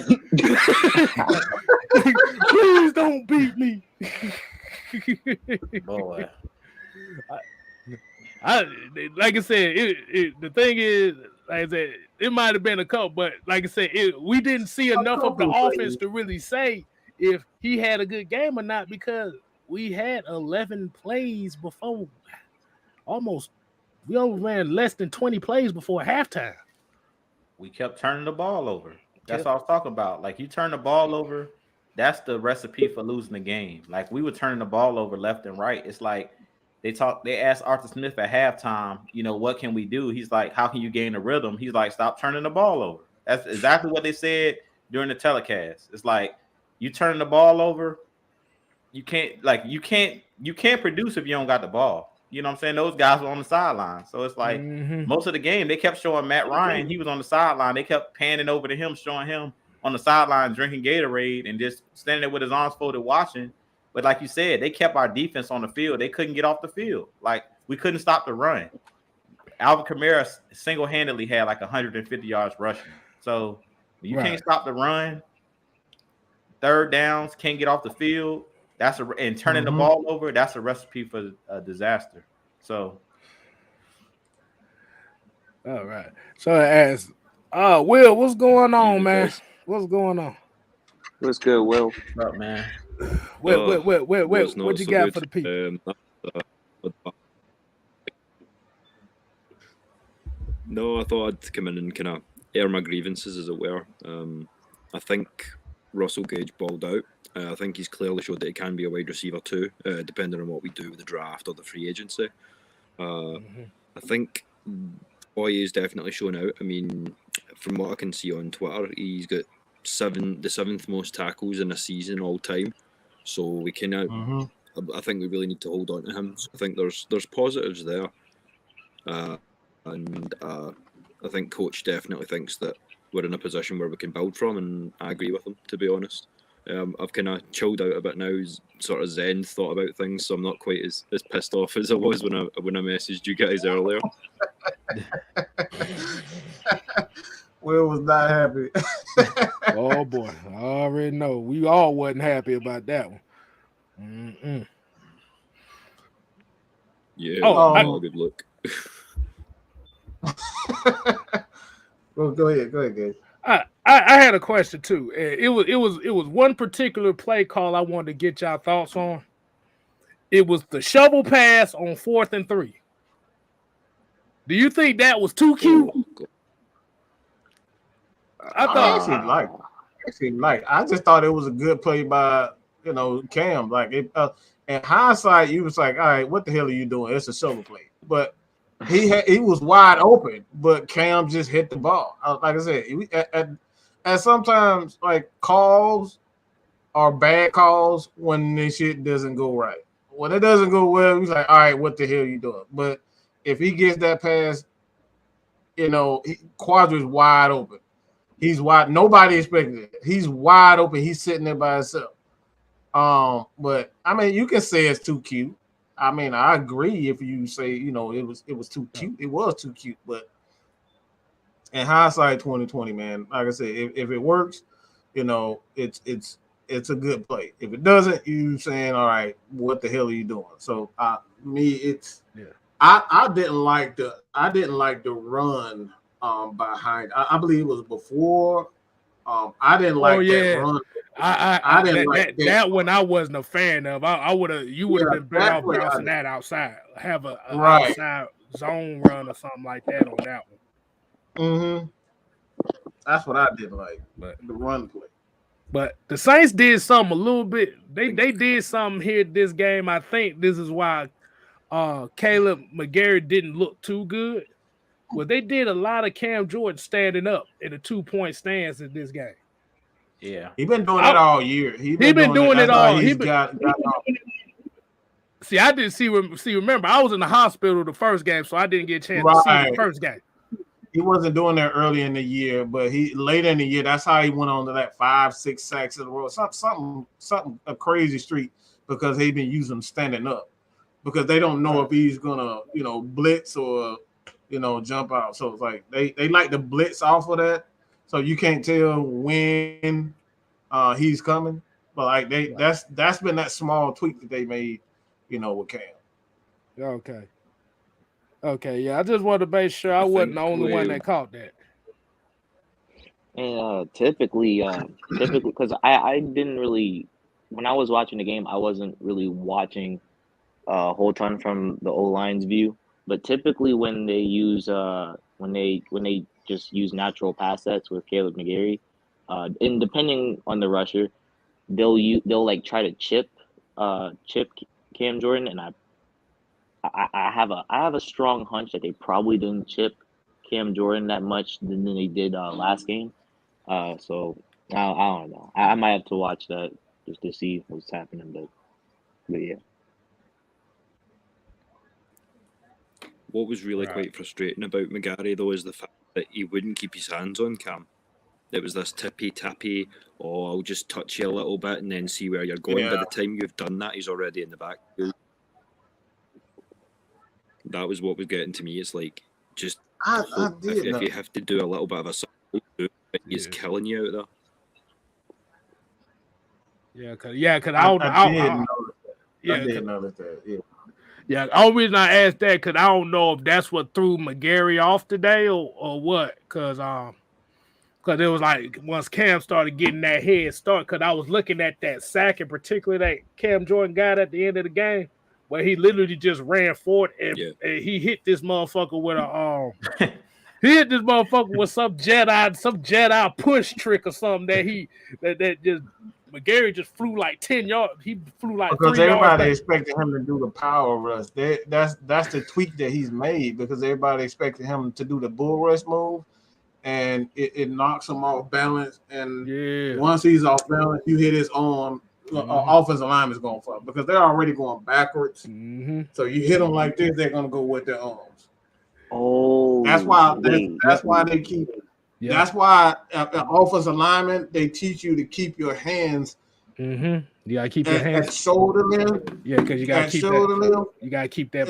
You gotta try to keep them up. Right. So when it get to your body, you got leverage instead of keeping it so low. You going straight to the ground. So that's the move. That's what he's doing. He's expecting Cam to get it to his chest. So when he goes out to poke him, that's why he's doing a little love taps. Because he's expecting the power that he's not giving it. But that motherfucker, I was like, because I was looking, because McGarry's hands was down. Like I saw his hands was down, and I'm looking like, and then I see Cam Jordan running. That motherfucker said, he didn't do it with two hands. He did it with one hand. He said, that's bad technique. I think Jew said that. I think Jew was the one who brought up the bad technique. It's just bad technique. Like I said, it's teachable, but it's he just gets in the. I think he really gets in that moment where his technique is just awful. Wait, K Styles, is the play that you're talking about when? Because like I didn't see that play, but did Cam Jordan like push him and then he worked back inside? That's what you're saying? Like he just like kind of pushed. Because what happened was he ran. Like I said, he rushed out of 2-point stance. I don't think it didn't look like he set a bull. He just literally just came in and just went one hand and he knocked McGarry off his. He knocked him off his pivot foot and that was it for him. That's actually something that he's been struggling with the entire year. Like that's actually how what's his name? Ojolari beat him and got that sack fumble. That's how I think someone in the Cowboys game may have did that. And I think Cam Jordan started catching on because Cam Jordan wasn't getting pressure the last game. He wasn't really getting a whole ton of pressure except like when he would set up a bull rush and McGarry would shoot his arms and then he would do like an arm over move, which nobody really does against him. But that's a move that he gets baited on a lot because he doesn't really have the quickness to open the gate and to try to save the rush so Matt Ryan can like go outside. So that's something that he's been struggling with. And there's like some other moves that he's not that great against, but that's one of the main moves. A lot of people have gotten him with that. They just use his quickness. Yeah, cause I think his main I was thing just is going to say, he's. What'd you say? What'd you say, William? he's not the greatest against the rip. I mean, McGarry goes, I want to say about 6'7", but he plays 6'7". So when his arms come out, if somebody rips up in the middle of there, he's liable to get blown up. And Cam's a lot more compact. I think Cam's about, 6'3". So he's coming up, and every time he's just getting in between McGarry's hands, just popping him in the ribs, throwing him off centre, and just taking him to town. He needs to learn to work a little bit tighter, to squeeze down a little bit more, and just kind of get in there and maintain contact before they get that hand in. Hey man, we got a $2 super chat from Rodney Haggery. $2. He said running game would not be effective with 8 in the box. I don't know about that, if I'm being quite honest. I don't think that that's quite true. Because I think he Arthur Smith has ran the ball against some 8-man fronts. And part of what he does is he'll use motions to set up O linemen to get a better angle, or he'll use Hayden Hurst to like make a move on the outside, or like block someone on the outside, or maybe Felipe Franks will get in there and use some run, some read option or some RPOs. Like we ran against 8-man boxes and done well against them, so it's not that's the problem. And not to mention our play action game is crazy. So we can run against 8-man fronts, and it'll be even better like when we start running more duo, like how what's his name, Quadre Olison ran against the Patriots, or run more trap or power, and we'll start like killing teams against the run. I like that. Answer me this, guys. I'm not too sure myself, but do we have an actual kind of screen pass guy? Because I think if they're maintaining putting 8 in the box, surely we should be looking at an outside guy. I know the Saints were playing pretty hard nickel, so we couldn't quite get those short passes out to Kyle Pitts. But we should be looking to work some sort of screening. I mean, Patterson from the backfield, we already know he's got great, so we need to be working out some of those plays for when the box is stacked like that, and the O-line's not going to be able to protect Matt to give him time to look downfield, you know? Yeah, as a matter of fact, there's one dude that I think should be getting more reps from the backfield, but not necessarily to run the ball, but just for better setups against man coverage, and that's OZ. I think that he could benefit a lot more if we use him in the backfield, maybe give him like some more option routes in that aspect, because whenever I see him in close quarters, sometimes it like, or at least without a free release, it doesn't really seem to go well. Like he'll stop, and it's not really based off of him either, because he's trying, he's running decent routes with what he has, but it's just not really working. So I think he could benefit from just running some routes from the backfield. Man, that man left cheek will fall apart if he in the backfield. That dude is so damn small. He can barely do anything on the outside. He could be no running back. I mean, I'll say this. If you were using him in like, reverse plays and things of that nature, like I would much rather be, but like as a running back, my thing is like those types of plays only work if your running game, if you have a legit running back, and you kind of get the offensive lineman in a rhythm. Like those types of things, you got it. The trick plays only trick plays when you are known to run the ball well. That's first and foremost. So we can say open the plays up all you want, but if you can't run the ball, offensive line isn't in a rhythm, none of that trick play, because Matt Ryan barely had a half a second to even throw the ball today. So like I said, the reason why I like that shoulder pass is because Matt Ryan did not have any time to do anything. So shoulder pass is actually how you kind of get the defense to second guess coming full speed at him. So Like I said, I like it. It just didn't work.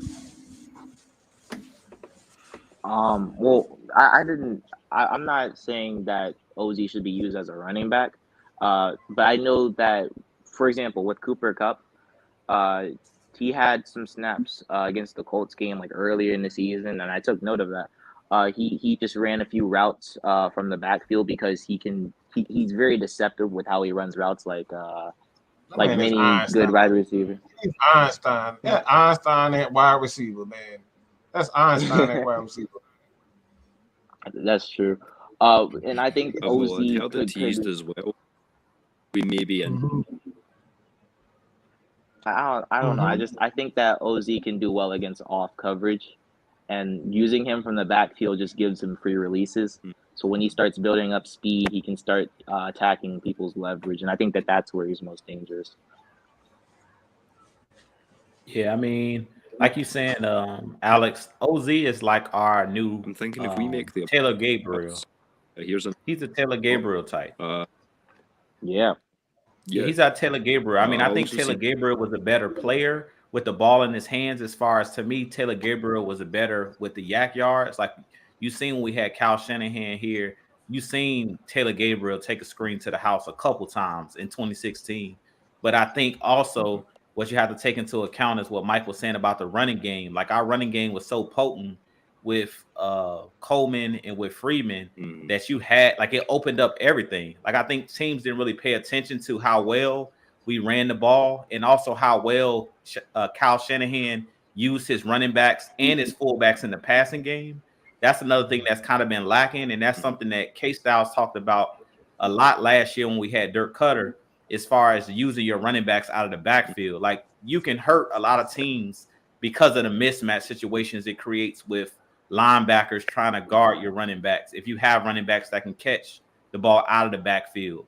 And that's something that Shanahan did a lot with Coleman and Freeman, throwing the ball out of the backfield, even spreading them out wide in certain situations where if it's man coverage, having the running back run out there just to see what type of coverage they're in. If they're in man coverage, you could spread out Coleman wide. You could spread out Freeman and let them run routes as if they're a wide receiver.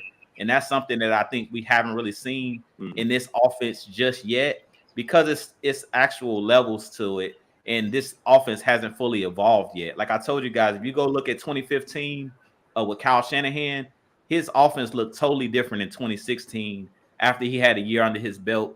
And you've seen the evolution between him and Matt Ryan and the way that he was able to open up the offense. Because today I did see more deep passes down the field. And I think that's something that we're going to have to do a lot more of next year as well, is to keep those teams from bringing 8 in the box by allowing OZ, by allowing even Russell Gage. Russell Gage showed today that he can run by people. Like, people really don't talk a lot about Russell Gage's speed as far as him being able to run away from guys.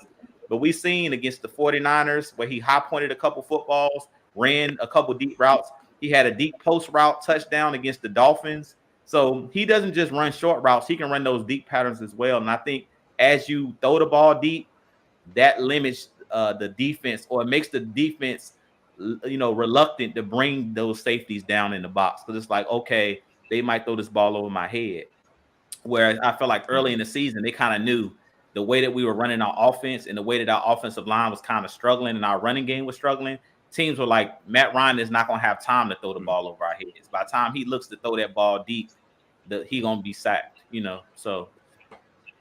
All right, we got a $5 super chat from Matty Ghost. He said McGarry is pure gallbladder bile.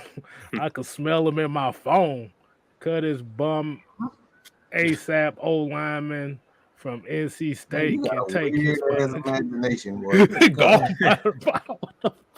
Gallbladder bile. What the hell? Somebody been playing too much to the witch over there. I see, boy. God damn. Oh my God. That lineman from NC State, I've watched. He's he's a menace in the run game. Like that dude is like, he wants to like send someone like home, like where they like their birth state. That's where he wants to send people. Like that dude is a menace. He's like the Tevin Jenkins of this draft class. Like he's cool. He's cool. I really wouldn't want to take a tackle in the first or second, but that's just me. Oh Lord, have mercy. You're going to get tackles falling around. Get one like a Daniel Fatalele, maybe early third if we're careful. But here's one that will get you guys thinking. Assuming we keep Gage at wide receiver 2, we pick up a receiver in the draft, maybe a Trayvon Burks, somebody of that ilk, who has wide receiver 1 potential. I've seen it teased that we are interested in possibly pursuing Leonard Fournette. Now, if we do that, and we've got Patterson running your sort of backfield routes, your screens, your reverses, we could have, I know Matt's got the arm, he's got the head to kind of read things out. I think we could run a nice wing tee if we pick up playoff Lenny. Plus, if you need extra time, if that offensive line collapses, Leonard's a pretty big blocker in there to give Matt some extra protection as well. So I'm not mad at it, to be honest. What do you guys think? I like that idea too. I'd personally, I like Leonard Fournette. I would also get another running back that can just run routes, because I know with the Bucks they also have Leonard Fournette, but they also have like Giovanni Bernard to counteract that. And that's something that I like to replicate. Like last year there was a guy that I wanted for the Falcons, but when we got CP, I didn't really care. And that's Demetric Felton, who's now on the Browns, and I don't know what he's doing on the Browns, but he probably is making some noise. But like a guy like Demetric Felton, who's probably gonna light up during the Senior Bowl during some routes, may even be like a pseudo wide receiver running back. Y'all know where I'm going with this. I say don't bring in no more old used running backs. I say just go in the draft and bring in a running back. As much as Leonard Fournette, I got respect for Leonard Fournette's game, but I think we just need to just draft a guy. Just draft a guy that fits this scheme because they don't have that tread on the tires already. Like I think Leonard Fournette is a solid running back, but I think he's looking better with the Bucks than he really is. The Jaguars got away from him for a reason. I think he's okay. I just think that he's in an offense with all of those guys on the outside that you can't really bring all of those guys in the box to stop the run with the Bucks. So I think you just be better off just going in and drafting a guy. Yeah, like I think Arthur Smith should just bring in some fresh legs. And I would probably draft two running backs. Like it can be one in like the 4th or 5th round, and then one in the later rounds. I don't know exactly how many draft picks we got, but I feel like you have if you don't find that one running back that can do everything, like we said, do it by committee. Just do it by committee. Because like I think you bring back Quadri, you bring back CP, you might cut Mike Davis, and then you bring in a guy who's more north-south and can catch the ball out of the backfield. Maybe you bring in the guy Cook from Georgia, Dalvin Cook's brother, James Cook, who can do everything. And then you possibly bring in maybe some guys, whether it's off of somebody else's practice squad or off of free agency. But I'm just pretty much done with bringing in the Steven Jacksons, the Todd Gurleys, but it seemed like with the Falcons, we've always gotten burned when we try to bring in. The only one that worked out was Michael Turner. Every time we try to bring in a running back, like a veteran running back from somebody else's team, seemed like it always burns us for whatever reason. Yeah. I haven't really looked too deeply inside the running back class, but sorry, what was that? He's one of the few. I'm going to be biased as a Spartans fan, but K9 is nice. That's actually who I was going to bring up. Yeah, Kenneth Williams is or Kenneth. I forget Walker. Kenneth Walker, I think his name is. Yeah, that dude is. I think he's RB1 in his class, if I'm not mistaken, and he's like one of the only real guys that I only watched, and he's like my favorite running back in this class. And I've watched maybe about 3 running backs in this class, and I'm not entirely so impressed. I might come back to it later, but like Kenneth Walker is like the only guy that just like that knocks me off my shoes right now.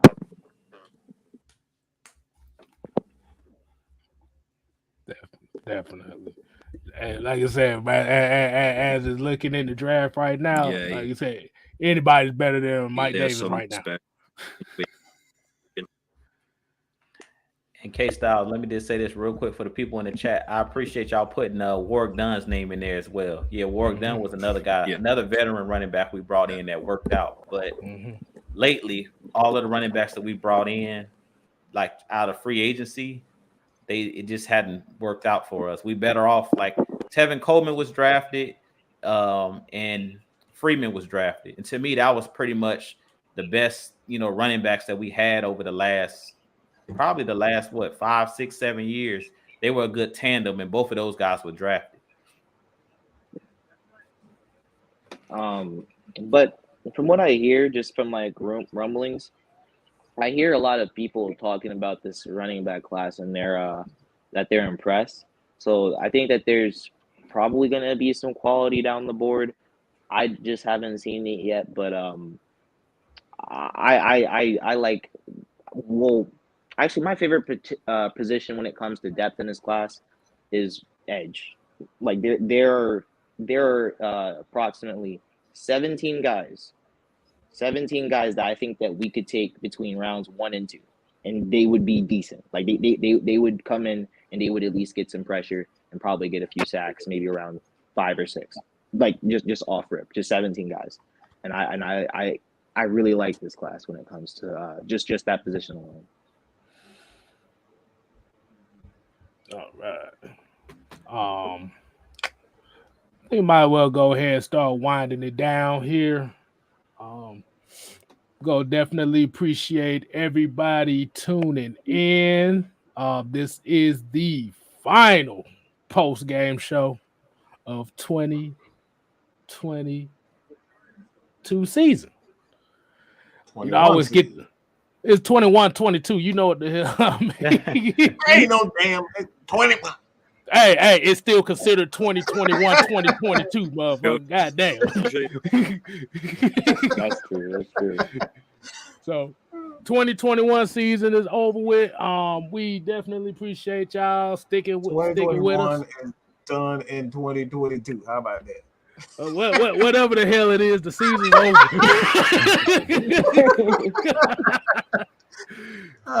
Had to get a good laugh out of this.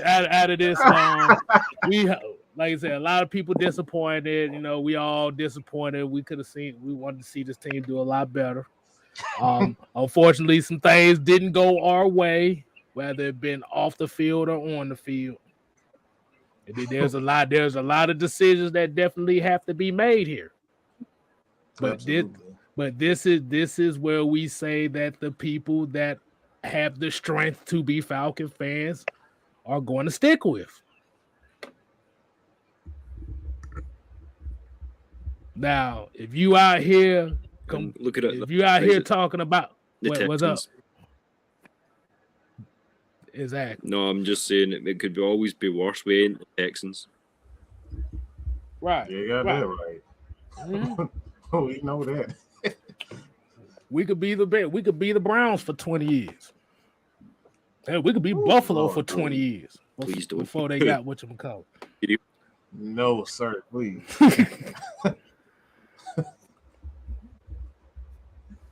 But the thing is, when we talk about these Falcons, like I said, we are down to hear everything. But the thing is, if you out here with the same exact thing you said all season, but don't come with a solution behind it,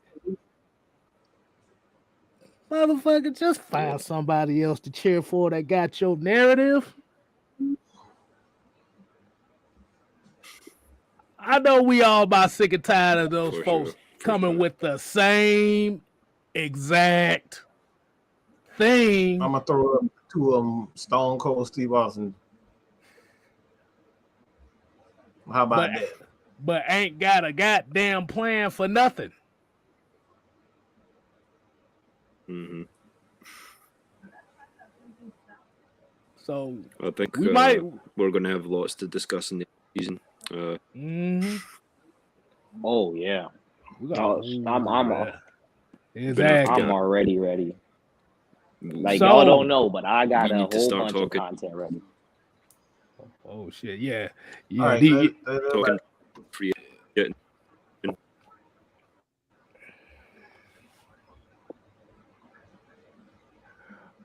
All right. So go ahead, Alex. Let you go ahead and kick us off with your final words. Well, the season is now complete, but boy, is it just starting. Like, this is when the real excitement happens. I advise, all y'all Atlanta Falcons fans to rewatch some of the games, because it'll be helpful to know who we're gonna keep and who might we not see next year. But I got a whole lot of draft prospects that I can't wait to share with y'all. So just stay tuning in, and Falcons for life. Hey, before we get to William, let me get this $10 super chat out the way from Matty Ghost. He said defense, George Karloftis, Trevon Walker, Logan Hall, Michael Clemens, Perrion Winfrey. I'm not gonna say that's a good the show. size. Karloftis is nice. Oh yeah, there are some guys, and he didn't even say Ajabo. He didn't say Majai Sanders. He didn't say Josh Pascal. He didn't say Nick Benito. He didn't say, I'm gonna stop. That's the thing, yeah. I'm That's the thing. That's definitely what we got. We got that's just outside the big two, of course. Right.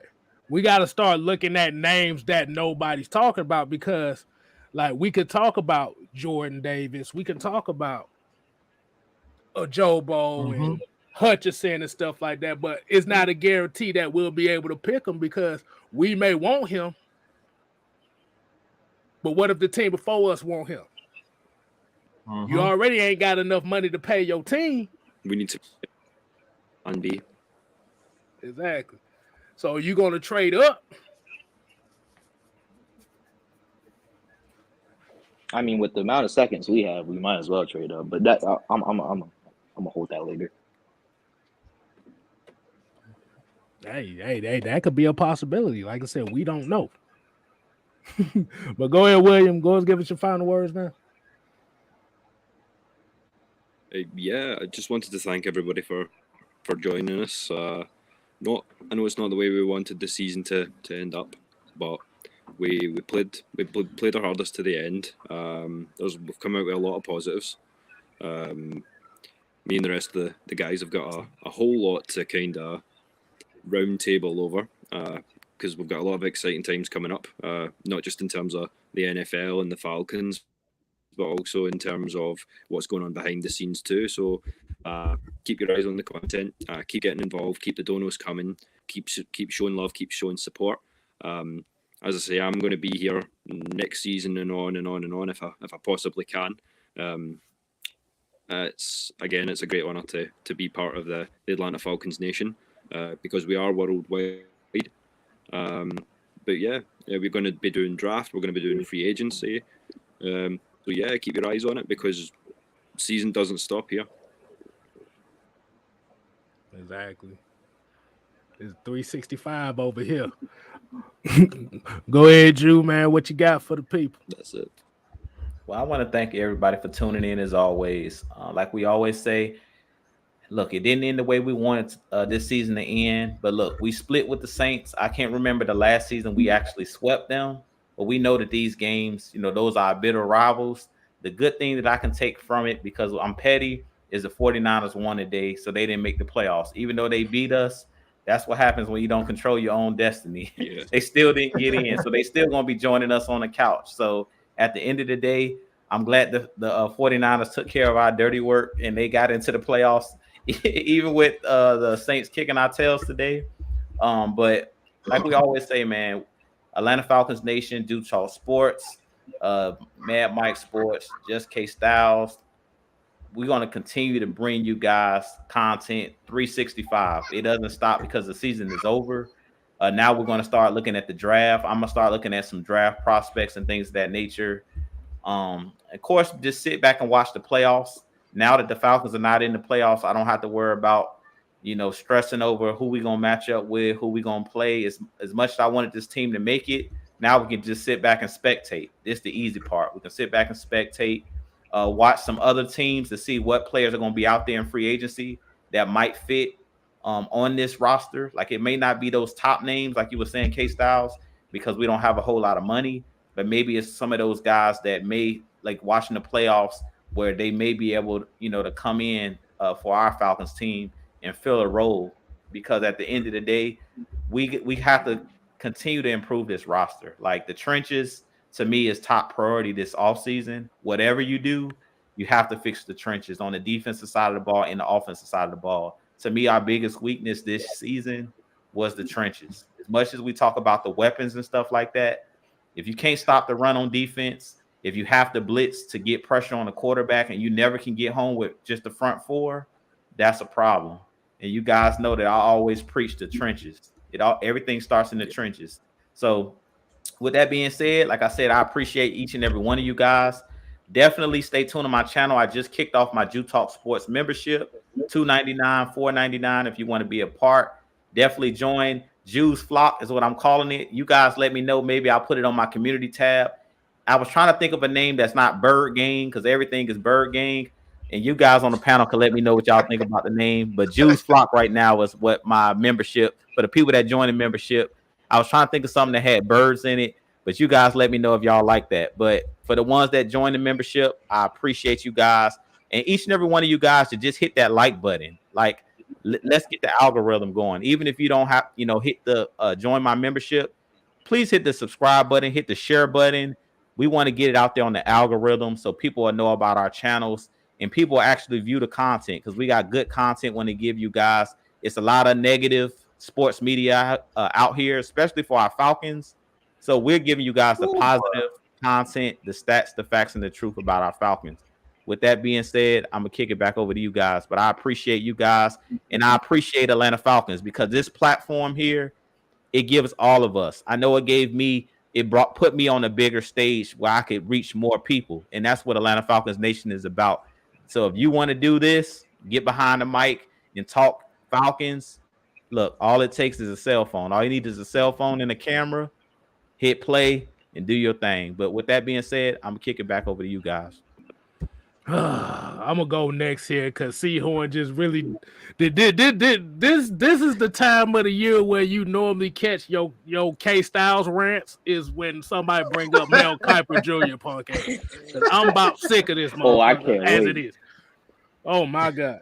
No, yeah. I about to say, boy. I say if Mel Kiper Jr. is picking players on my team, you might well throw that franchise away, because ain't no way here.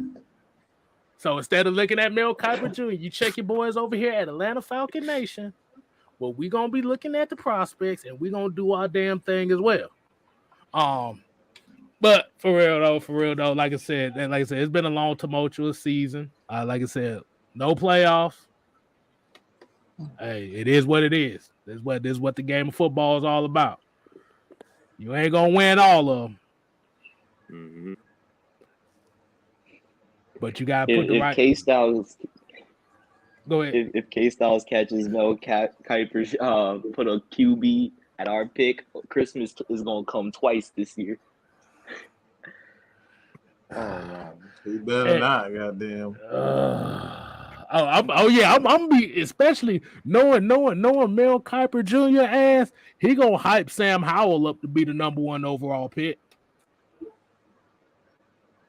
out of North Carolina. I already know it. Remember last year when I said he was gonna hype Zach Wilson ass up before anybody knew Zach Wilson was going number 2 overall? Mm-hmm. I distinctively What do you guys remember think that. about Trevor finally showing out tonight? I mean, he still got a lot of work that got to be done. They all got potential, but it's still fundamental stuff that. Mm-hmm. So, like I said, they have the athleticism now, but the thing about it is, when are you going to transform into that quarterback? Mm-hmm. But it takes time. I'm not going to judge him off of one. I'm not going to judge them all on 1 year. I want to see them in year 3. Year 3 is where I'm going to really find out if these quarterbacks is for real or not. But yeah, I want y'all to stamp this right now. Mel Kiper Jr. is finna hype up Sam Howell. I don't know how, I don't know why, but I feel like it's gonna happen. That sounds like a Kuiper thing to do, to be fair. I think I'm going to second that. Because they've been comparing this dude to Baker Mayfield for the last 2 years. And you know how everybody got a hard on for Baker Mayfield right now. That's a bad comparison. Like Baker about to be off the Browns in a few seasons. Exactly. This is what so you see what they did. They won with Case Keenum. So yeah, let that sink into your teeth. But like I said, hey, it tells you everything you need to know. Exactly. So this is my favorite time of the year. I get to talk about Mel Kiper's stupid ass damn predictions and shit. So this is what I live for. But like I said, y'all continue to support Atlanta Falcon Nation. Hell, we supposed to be at 2,000 by now. I'm disappointed in y'all, but it's all good. Let's get to 2,000 before. Let's get to 2,000 before the before the Super Bowl. Let's get to 2,000 before the damn Super Bowl come around. 2K before the Super Bowl. We got 2 reasons to turn up for the Super Bowl. That before the Super Bowl. So we might have kicking it with K Styles tomorrow. But like I said, that might be the final one for the season. We don't know yet.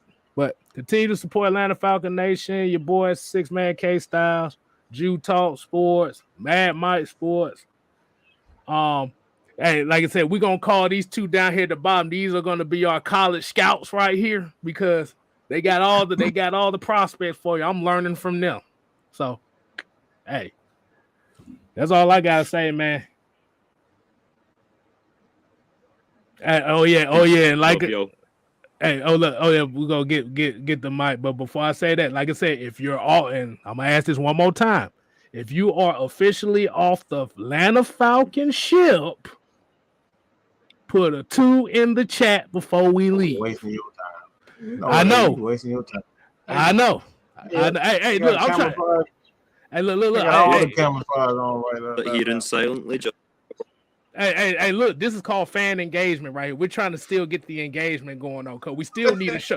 We still need to have a show where these guys will come on and talk their shit without trying to spam us in the goddamn comment section all day. Because that's all they do is spam in the comment section. But when it come down to getting on this camera and explaining your shit without having with saving your fingers from carpal tunnel, you get on the camera and talk your shit. This is the end of the season, so I can address this. Mm-hmm. So that's all I gotta say. Cause I saw Mr. Facts in here today, so I didn't want to say nothing about that. But that's all I gotta say. Go ahead, Mike. Let you go ahead and get your last one in before we close it out. We're gonna talk for 2 hours and then tell me to close it. I did. Oh, what the hell?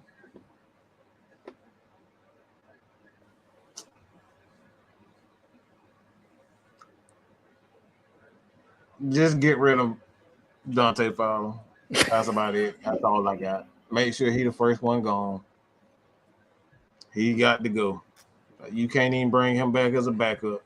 That dude, I'm tired of seeing karate moves and Bruce Lee posing moves and what in midair. Like I'm sick of it. All right, I need he need to be the first one gone. I'm sorry, Jew, but look, this ain't End of the Dragon. All right, this ain't End of the Dragon, and I don't need to see more to come back poses. We don't need no bodyguards on the team. Mike. We don't need no bodyguard. No, I don't need nobody. Wait a second. Do. You're hiding. No. Right. Dante Fowler can only do friendships. He can't do fatalities. Right. Look, like I said, I don't need to see any more of that. I don't think necessarily you can afford to bring him back just because he had his opportunity with incentives. When you have that opportunity, when teams put incentives on your deal, they're pretty much giving you a one shot or you're gone. So that he failed mightily. He failed horribly. And what I'm most disappointed is he literally didn't change his game at all. He didn't change his game at all. He kept doing the same dumb shit week after week after week after week. The same diving after. It doesn't work. Why are you still diving at quarterbacks? This dude, I can promise you, he missed at least 10 sacks this year diving at quarterbacks. Just diving. All you have to do is complete the tackle. Like the Madden always gets in the backfield and then hit square. It's just like fly at the quarterback, but That's it. He's the man guy. As soon as you get in the back, he hits square, and that's it. He dives and misses. That's Dante Fowler. Okay, so he got he has to go. Like even before Mike Davis, he got to be the first guy. You got to hit that. You got to release him. I don't care. You can spread the cap hit out. At this point, this dude just got to go, man. It's been absolutely embarrassing. To see someone who's supposed to be Grady Jarrett's aide and like Tyler Davidson, I would rather keep Tyler Davidson than actually keep Dante Fowler because at least I know he's gonna be fat and not gonna. I know at least he'll get one tackle. I can't even count on Dante Fowler to get a tackle because he up there diving out of space like he damn Superman or something. I'm just tired of Dante Fowler. All right, just go. I don't want nothing remind me of Dan Quinn. Everybody got to go. If you remind me of Dan Quinn at this point, outside of Fourier and Dion, you got to go, bro. Pieces, deuces. That's all I got to say about that. Season finale. Get Dante Fowler as the hell up out of here.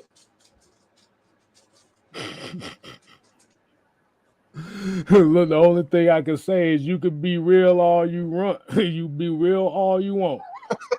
I see you said that you can be too real for this if you don't, but if you come out, the first thing you say is I was born at Grady Hospital, and that's your first argument, bruh, you've already lost. That's all I need to know. But born at Grady Hospital. That's that's the main thing they always start off with is I was a Grady baby, oh Lord, we got one of these. So and just let you know I was born at Grady Hospital too, and I'm not using that as no excuse on why this team sucks. We talking about a team. We ain't talking about where you was born at. So until next time, AFN, we ain't here to play. We here to stay. You ain't gotta go home. But you sure that off the hell. Get the hell up out of here. Deuces. See, hey, the bell is coming back next year. I'm gonna have a new prop next year. Don't worry about that. I'm coming with something. You gonna make me step my game up.